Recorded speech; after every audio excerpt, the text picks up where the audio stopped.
Welcome back to Range Anxiety TV, and today we've got something a little bit different for you. I'm going to tell another story, but this one's an accurate story. Well, a story as accurate as my knowledge can be, which can, sometimes be hover around the atrocious and sometimes expert level depending on the day and the subject.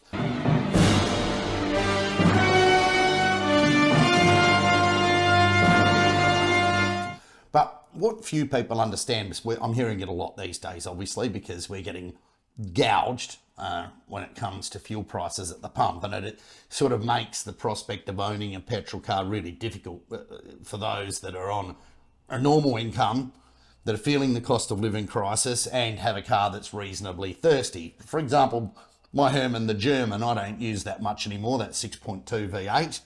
I never did anyway, but at 16 litres per 100 of 98 only, and, that varying between $2.20 and $2.50 at the pump, that makes for a pretty expensive commute if it was a couple of 100 to 300 kilometres a week. Ouch, right? Ouch. And I'm not saying, bad luck, you should have bought an EV, because not everyone's in a position to own one. Not everyone has the ability to charge one or run one, etc., etc. So, who is it and what is it that makes fuel so expensive? In Australia, and I can only talk from the Australian perspective because we have some really odd stuff that goes on with petrol here. Really odd. It starts where it comes from oil, right? Most everything comes from oil. Even the Space Wizard wand, there's a lot of oil involved in its production. So we get the raw oil, we drill for it out the ground, and we drill for it out in the ocean beds, and we drill for it. Now, it just so happens that most of the biggest oil suppliers in the world are in nations that aren't particularly fond of us, have different, religious and ideological beliefs than we do. The biggest countries in the world are the OPEC nations, mainly the Saudis and Middle East, along with Russia. And we all know how we're getting on with them right now. Not great. So these guys and girls dig it up, drill it up, and process it. Well, not so much process it. They then ship it all around the world at a price. Now, like everything else in the world, it comes down to supply and demand. If I had 10 lots of petrol here and one buyer, the Space Wizard wand here, you could bargain to get the cheapest price on it. Right, fair enough. And it wouldn't be that expensive because everyone in the 10 wants to sell their one, okay? Because whoever does that gets the money.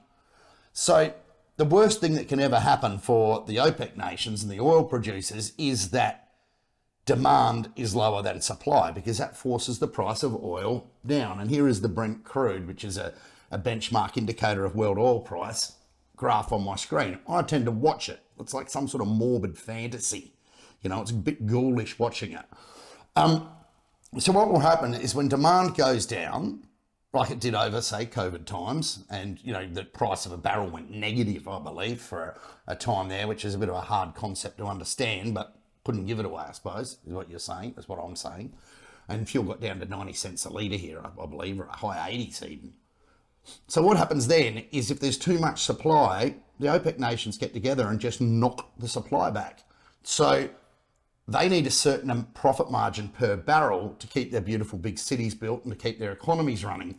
So what happens is that if there's only one Space Wizard wanting 10 barrels of oil, they cut that down to, say, half a barrel of oil, and the Space Wizard has got to pay for it, otherwise he can't move. He can't then go and barter amongst the other suppliers. So that's phase one, right? So at the moment we're going through supply cuts, which push the price up, because everyone needs a mega mansion and a big city that runs on glitter and electricity, actually, of all things. And then there's the other thing that is specific to Australia, and particularly South Australia, where we're in, which is called the fuel price cycle. Now, this is the most stupid concept I've ever seen in all my years, and it took me a while to understand it. But what happens is they all get together, the fuel retailers, and one will set a high price and the rest will follow. because I'm not going to miss out on that margin. And eventually it becomes a domino effect. You see one or two stations, service stations, gas stations set the high price, and then the others go, well, stuff it, we're going to move up the cycle as well. And they all sit on the high price, whether that be $2.30 a litre or whatever it is, for 2 or 3 days till demand evens out, because people then say, I can't afford to fill my tank. I just got paid this week, but I reckon I can make it last to another week when it becomes cheaper. So why does it become cheaper? Because they then start cutting the price to try and undercut each other, right, to get your sale. Because the demand goes down because people can't afford to fill their tanks. And this goes on over about, generally varies between a 9 to a 16-day cycle. You can watch it. You can watch it live if you follow, like I said, this ghoulish and ghastly fuel pricing bloodbath that's going on.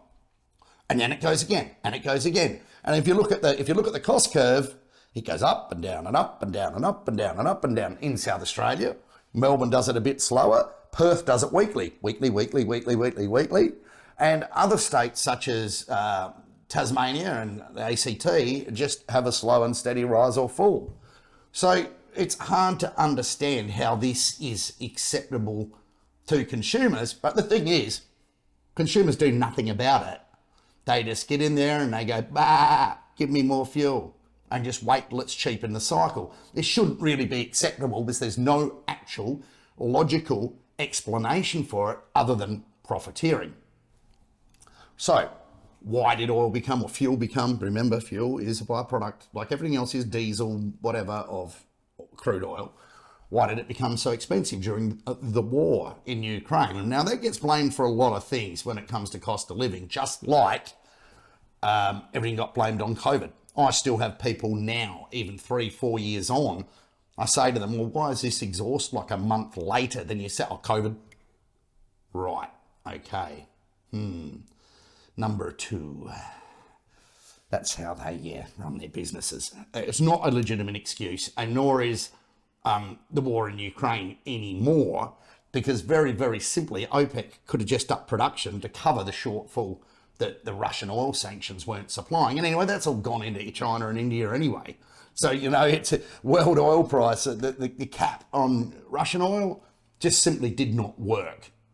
And at the moment, as you can see on my chart, we've now headed into, you'll see in the last few days, oil's taken a massive hit, a big deep dive, because people are believing that once again, supply is going to outstrip demand, with China's economy slowing, with everyone going into winter in the Northern Hemisphere. I thought that'd make them need more, but apparently it doesn't.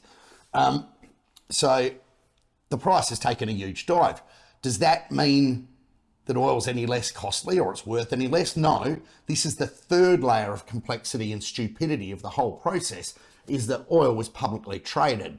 So you get people shorting the market, which is they're betting on it going lower. You get people going long on the market, which is where they're betting on it going higher. It's just like a big gambling site. They call it the big casino, the world stock market. So we've got those 3 layers. We've got the big casino, we've got the supply and demand cut and ratio balance, and we've got the local retailers, which seem to be on some merry-go-round of up and down pricing. Now, what sort of hope does this give you? Now, this is not financial advice, and I really don't know what I'm talking about. I just know what I see. There's a good bit of advice for you. Believe what you can see and actually understand, rather than what the media tell you. Remember, I said the actually understand bit, right? We don't want any Dunning-Kruger effects here when it comes to oil and fuel prices. Oh, and this session is just disconnected on me. Excellent. How long's that been like that for? 3 minutes? I'm a pro. Okay. However, yeah, it's not something that should be celebrated. It's not something that should be encouraged. And people have got to start asking some tough questions, starting in their local areas and moving up from there. And, in reality, good governance should ensure that we don't have to go through this merry-go-round of cycling. It makes no sense. Yes, while prices in the long term and the zoom out may be on the up and up, because let's face it, everything is getting more expensive. I actually really feel for the petrosexuals in this case, because, dude, they've got to buy this stuff, and yeah, it's not good. So anyway, that's why you buy an EV, to get out of this vicious cycle, or you stand up and do something about it. So you heard it here first on range anxiety.